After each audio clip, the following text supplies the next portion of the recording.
Olá, eu sou Diogo Pessotto e eu quero iniciar este vídeo te contando uma breve história. Há não muito tempo atrás, um amigo aceitou o encargo de coordenar uma pastoral na sua comunidade, na sua paróquia. E ele me dizia das suas inseguranças, dos seus medos. Na verdade, ele não estava nada confortável com aquela ideia de coordenar pessoas e de coordenar processos. E eu dizia a ele que toda a experiência de coordenação, seja num trabalho, seja numa comunidade paroquial, seja mesmo em casa, seja em alguma atividade que você exerce, é sempre uma experiência de aprendizado. Mas como normalmente isso nos traz alguns receios, nós já nos colocamos inclusive numa atitude de não querer realizar nada que tenha a ver com coordenação. Portanto, o tema do vídeo de hoje é justamente esse. Sou um coordenador, sou uma coordenadora e agora? O que eu faço? Talvez você já tenha ouvido essa pergunta, eu já a ouvi muitas vezes. E lá no passado, quando eu iniciei minha caminhada pastoral, eu também, em algum momento, me fiz esta pergunta, porque me colocaram numa função de coordenação e eu não sabia o que eu tinha de fazer. E talvez a nossa realidade hoje ainda seja essa. Já de início eu quero te convidar a curtir esse vídeo, a compartilhar com as pessoas que têm interesse no tema ou que poderão ser ajudadas com este vídeo, com esse tema. Se você está acompanhando pelo YouTube, você pode se inscrever no canal, ativar o sininho para receber as notificações. Também no Instagram você pode nos seguir e da mesma forma no Facebook. Bom, para que a gente possa compreender o que significa de fato ser um coordenador ou uma coordenadora hoje na igreja, há uma necessidade de que nós compreendamos 5 elementos.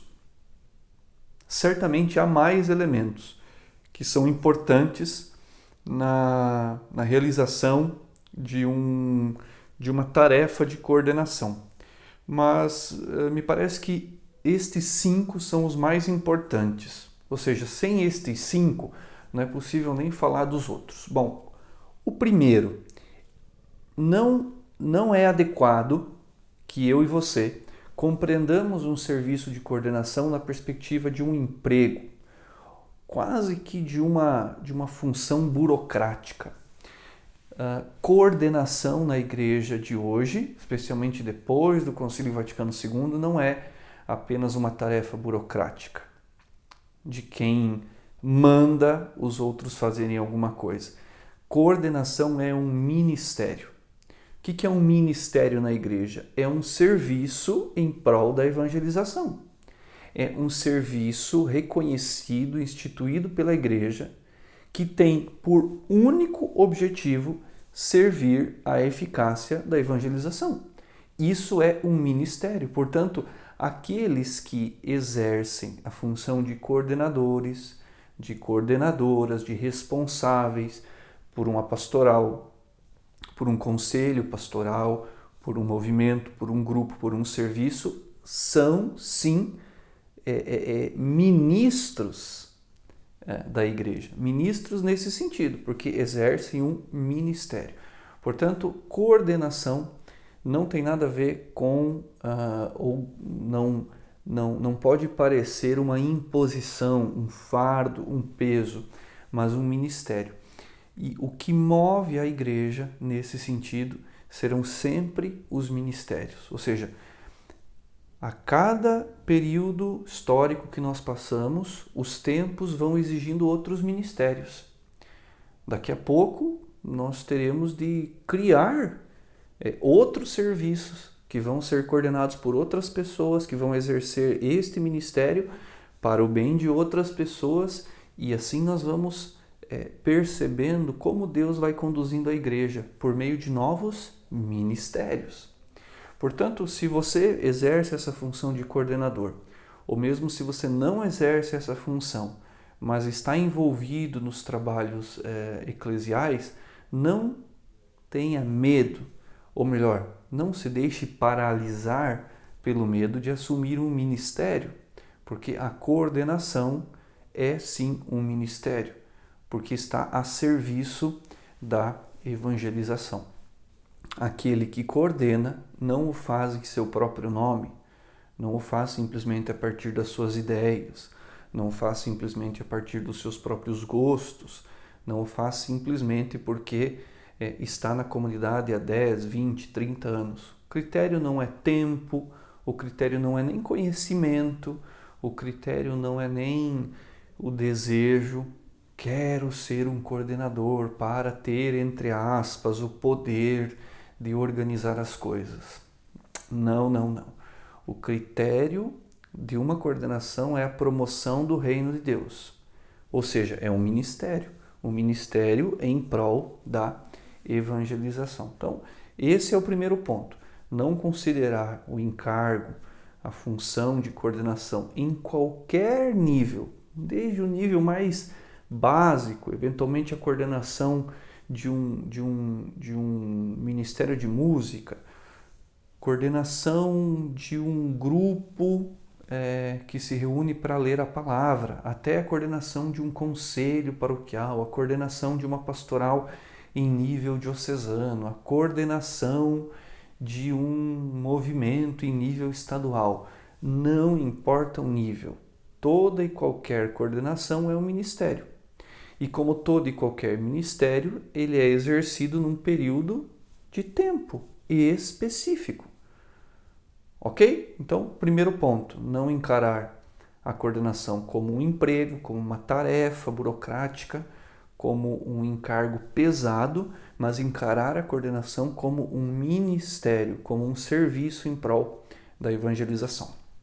Bom, segundo ponto necessário a quem exerce o ministério, então, da coordenação, vamos passar a chamar assim a partir desse momento. Quem exerce o ministério da coordenação, segundo ponto, tem a necessidade de compreender minimamente ou de querer compreender, de querer aprender alguns princípios básicos do que a gente chama de gestão pastoral ou gestão eclesial. Gestão é uma palavra muito utilizada no meio empresarial, nos espaços profissionais. O gestor, a pessoa que faz gestão de pessoas, pessoa que faz gestão de projetos, uma pessoa que faz gestão financeira, uma pessoa que faz gestão de processos, né? Inclusive esta palavra, esta expressão gestão pastoral ainda não é muito conhecida no nosso meio eclesial, né?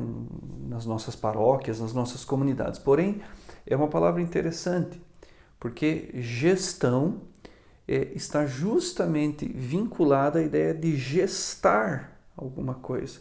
Gestar alguma coisa tem a ver com preparar alguma coisa que está por vir. Esse é o sentido de gestar. Então, gestão pastoral não tem nada a ver com transformar a igreja numa empresa, numa corporação, num escritório pastoral. Não tem nada a ver com isso. Gestão pastoral significa olhar para a realidade da evangelização numa paróquia, numa comunidade, numa pastoral, num movimento, num grupo e pensar exatamente assim: bom, qual é o nosso objetivo e como nós vamos fazer para chegar lá nesse objetivo? Basicamente, isso é gestão. Se você que é coordenador ou que está no trabalho pastoral e experimenta, se relaciona com esse encargo de coordenar, com este encargo de organizar as coisas, se você tiver essa consciência, 50% do problema, 50% dos medos, 50% das inseguranças já estarão resolvidos. Basta estabelecer um objetivo, e esse objetivo já está praticamente estabelecido para nós, é evangelizar, e se perguntar, mas o que nós temos que fazer para atingir esse objetivo? Isso é gestão. Bom, e a gestão, ela tem 3 outros microelementos, 3 outros pequenos elementos dentro dela, que ajudam um coordenador, de novo, em qualquer nível, a exercer bem a sua função. O primeiro é saber, ou minimamente estar aberto a Planejar. Planejar significa olhar para os recursos que nós temos numa comunidade, numa paróquia. Então vamos lá, quais são os principais recursos que nós temos? Veja que isto tudo, o coordenador, ele pensa, mas ele não pensa sozinho, ele pensa com as pessoas com quem ele trabalha numa comunidade. São os recursos humanos, são as pessoas, são os evangelizadores, são os batizados.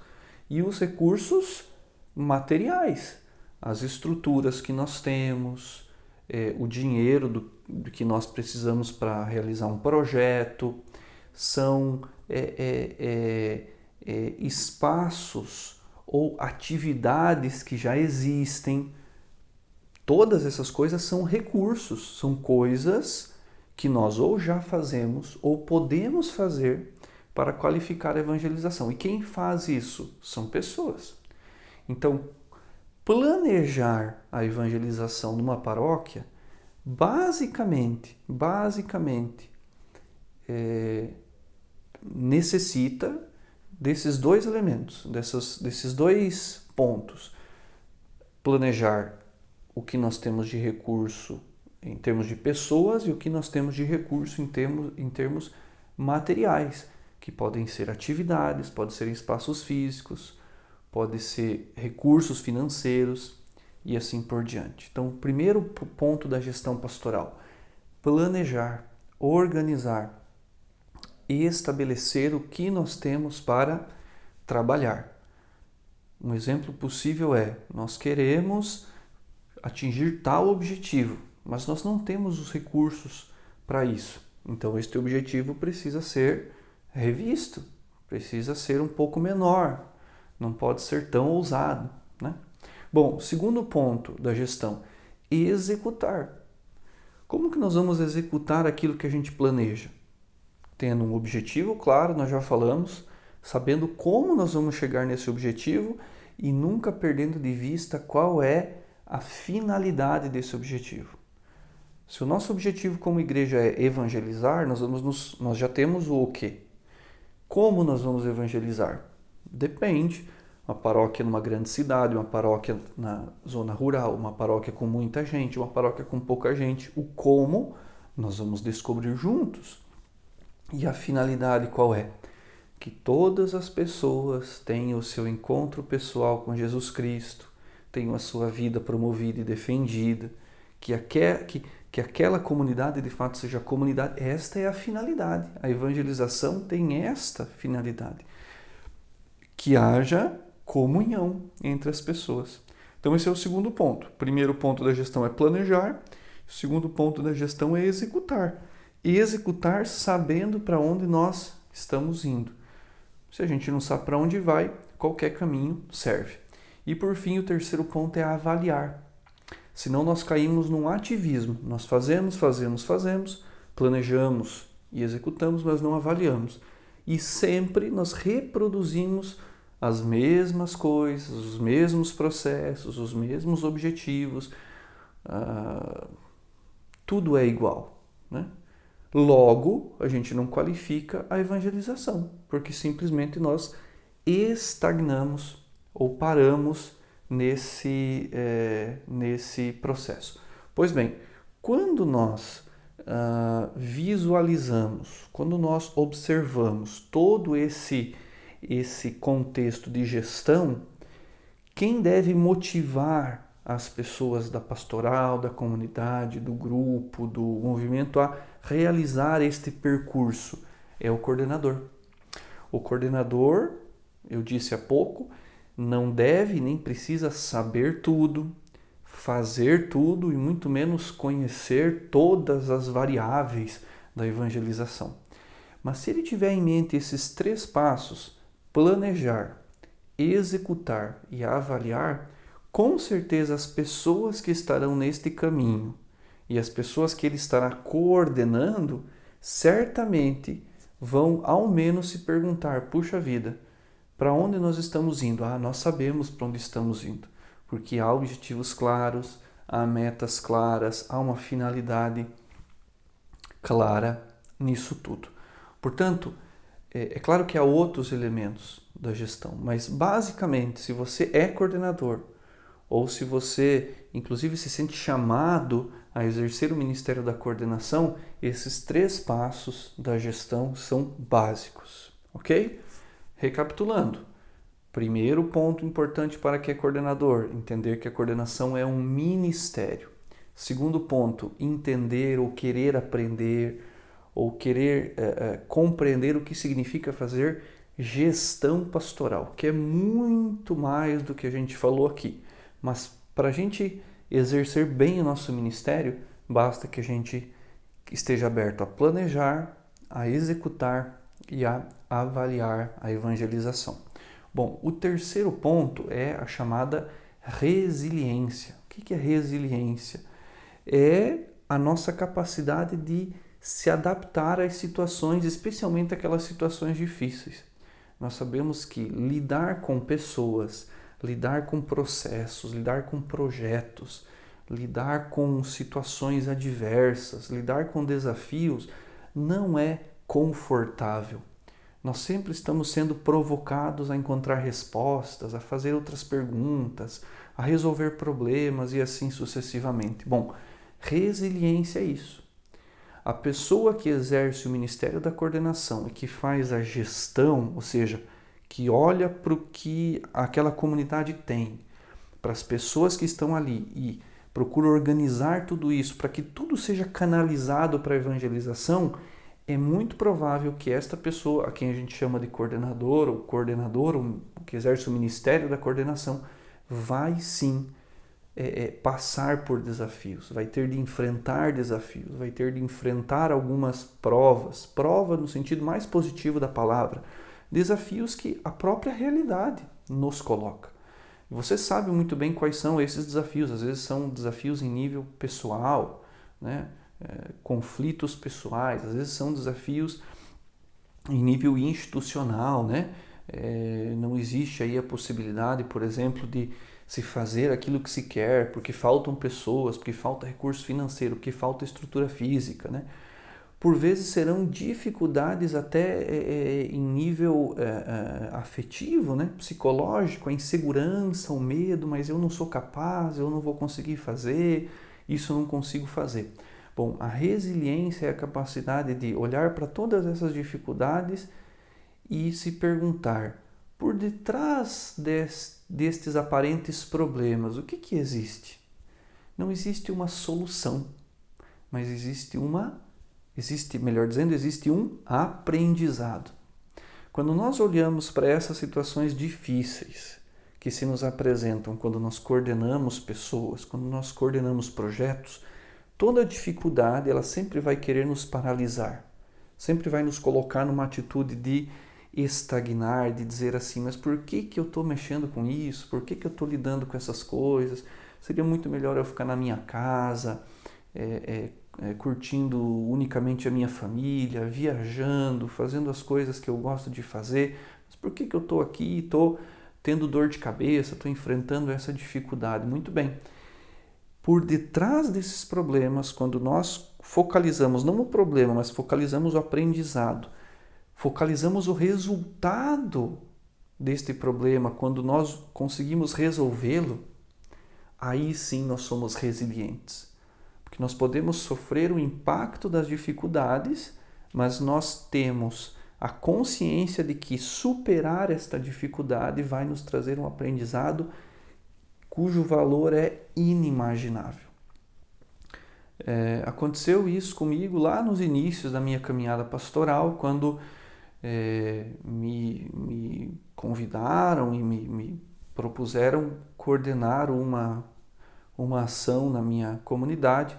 Eu enfrentei uma determinada dificuldade com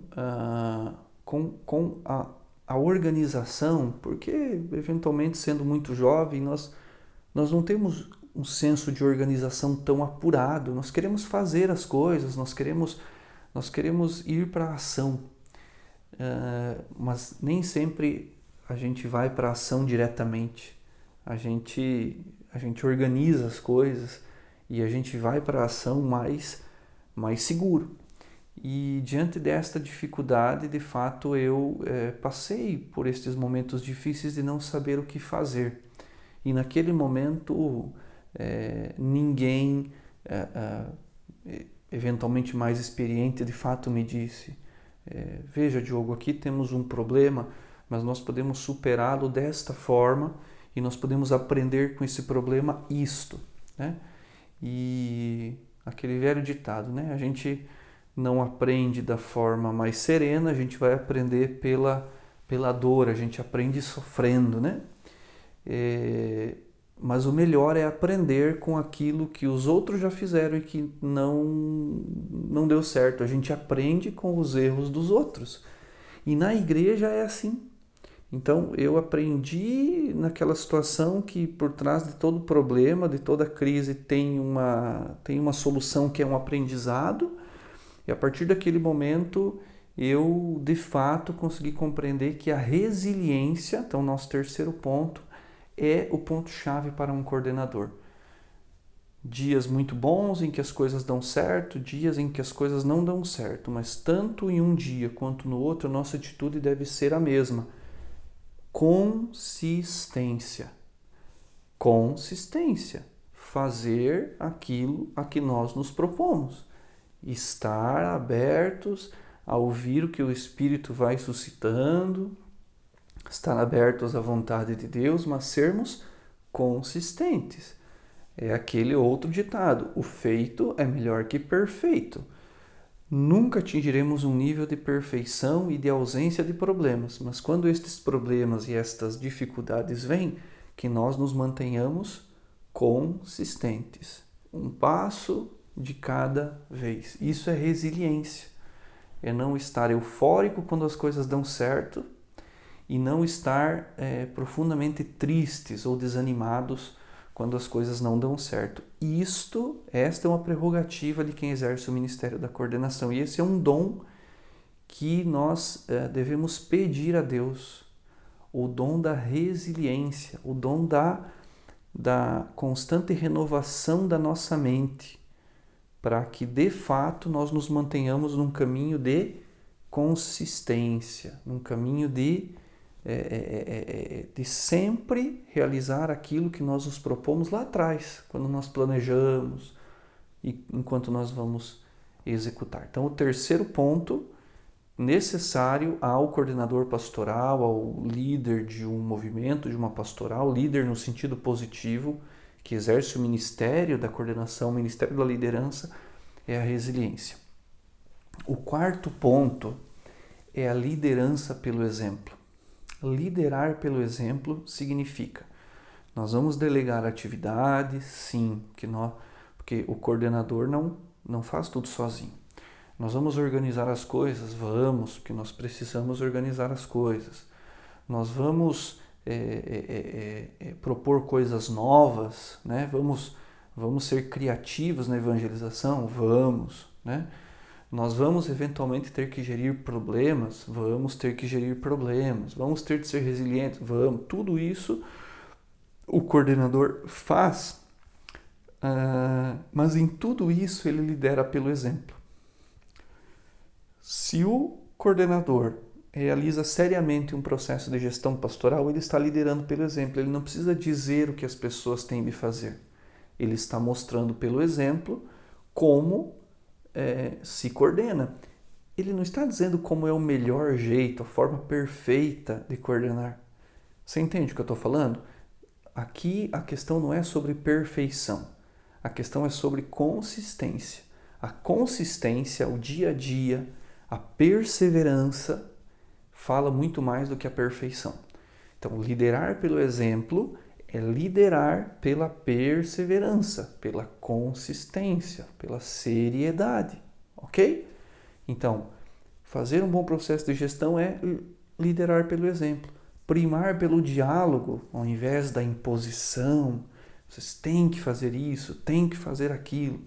Não, é liderar pelo diálogo. À medida que a gente dialoga, a gente lidera pelo diálogo. Por quê? Porque as pessoas que estão conosco verificam que mesmo na condição de coordenador, não há uma decisão unilateral. Não é o coordenador que decide. O coordenador apenas dialoga, nós decidimos juntos e o coordenador é aquele que vai dizer, pessoal, então nós vamos para cá. Liderar pelo exemplo significa, diante dos problemas, não dar uma grande dimensão aos problemas, nem dar uma grande dimensão às euforias. Isso é liderar pelo exemplo. Portanto, liderar pelo exemplo significa realizar de fato o seu próprio ministério. Não é fazer para os outros verem. Isso não tem nada de liderança pelo exemplo. Isso tem a ver com exibicionismo, né? Uma necessidade grande de ser aprovado pelas pessoas. Liderar pelo exemplo significa unicamente realizar o trabalho pastoral da maneira mais justa, honesta, dedicada, simples, espontânea possível. Isso fará com que as outras pessoas que estão comigo na minha pastoral, na minha comunidade, olhem para mim e verifiquem que aquilo que eu digo no momento em que eu estou ali coordenando, trabalhando, tem a ver com aquilo que eu de fato faço, né? Então, quem está no Ministério da Coordenação não é aquele que fica num escritório mandando uma série de mensagens para que as pessoas façam isso ou façam aquilo. Não, ele também é um evangelizador e por ele ser um evangelizador, ele está envolvido com a comunidade. Isto é liderar pelo exemplo, né? Então, este é o quarto ponto. Liderar pelo exemplo e não pela imposição de ideias, não por um excesso de mando, né? É claro, o coordenador vai delegar, mas o excesso de mando, não liderar pelo poder, no sentido de que eu detenho o poder, não liderar por posse, essa pastoral é minha, então eu sou o coordenador, não liderar por apego, né? Então, isso aqui é muito importante, isso aqui eu não abro mão, né?